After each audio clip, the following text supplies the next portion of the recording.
I'm sure you already know, scrolling the middle mouse button will zoom in and out of your scene, and clicking it in will allow you to move around your scene freely, but W, E, and R are shortcuts that will save your life. A quick press of W allows you to move objects around accurately, E allows you to rotate your game objects, and R gives you an easy way to scale. I would highly recommend memorizing these three simple shortcuts. W to move, E to rotate, R to scale.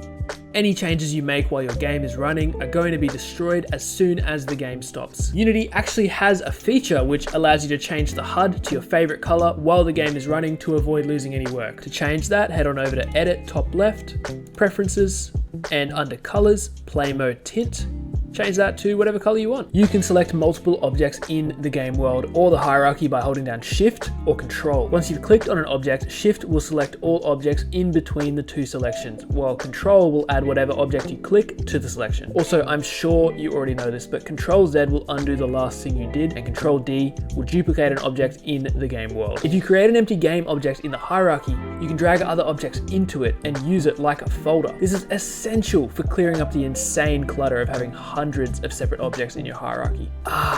Much better. If you mess up the layout of Unity, you can easily get it back by heading to the top far right box and clicking default. All 2D sprites in Unity have a specific sorting layout to organize what objects go on top of others. You can number objects, and the higher the number, the further in front an object will be, or a better way to do it is to label objects in the sorting options and organize them how you need. Here I've got sharks in front of sunfish, exactly how it should be. Icons in Unity can sometimes be unreasonably big. You can reduce their size by clicking this sphere icon up the top right, then moving the slider to the left, or alternatively you can deselect this box, which will put them at a reasonable size. Alright, finally you can return every component in Unity to its default state by right clicking on it and clicking reset.